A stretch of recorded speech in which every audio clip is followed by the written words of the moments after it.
আজকে যেটা আপনাকে দেখাবো, এই ভাইটা করমদি বাড়ি, সন্তোষের নাম।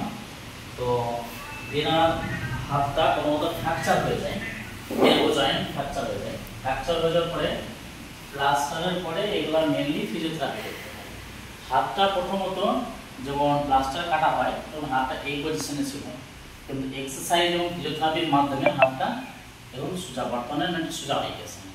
তো আপনাদের যেটা বলবো, আপনাদের কোনো ভাই বা বোনদের যাদের হাত বা পা ফ্র্যাকচার হয়ে গেলে পারে প্লাস্টার বা অপারেশনের পরে, সেটা ফিজিওথেরাপি মাস্ট। ফিজিওথেরাপির মাধ্যমে একমাত্র এগুলো সোজা করা হয়। অর্থাৎ না নতুবা এইসব ক্ষেত্রে কি হয়, পরবর্তীতে বেঁকে থাকে বা হ্যান্ডিক্যাপে পরিণত হয়ে যায়। এইগুলা মেন ট্রিটমেন্ট হচ্ছে ফিজিওথেরাপি। ফিজিওথেরাপির মাধ্যমে হাত এবং পায়ের লিগামেন্টগুলোকে বা জয়েন্টগুলোকে মুভমেন্ট করে ক্লিয়ার করতে হয় এক্সারসাইজের মাধ্যমে। যেমন এই ভাইয়ের যখন ফ্র্যাকচার হয় এবং প্লাস্টার হয়, প্লাস্টার কাটার পরে ফিজিওথেরাপি করার মাধ্যমে এখন সম্পূর্ণরূপে ঠিক হয়ে গেছে।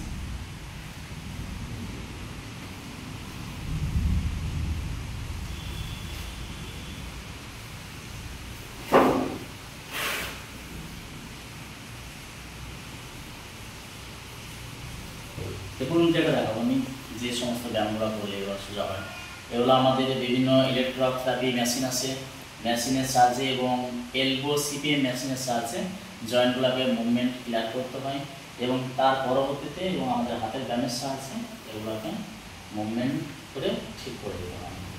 এটা একমাত্র ফিজিওথেরাপিতেই পসিবল। যে সমস্ত ভাইদের বা বোনেদের প্লাস্টার হবে, প্লাস্টার কাটার পরে পরেই অবশ্যই আপনারা ডাক্তারের পরামর্শ অনুযায়ী ফিজিওথেরাপি করাবেন।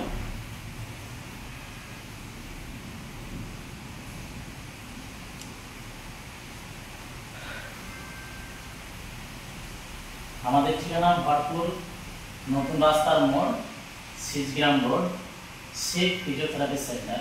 এটা আপনারা অনেকেই অবগত বিষয়টা। আমাদের ভিডিওতে আপনারা আমাদের কন্ট্যাক্ট নাম্বারও পেয়ে যাবেন। এখন মোটামুটি হাতটা ক্লিয়ার হয়ে গেছে।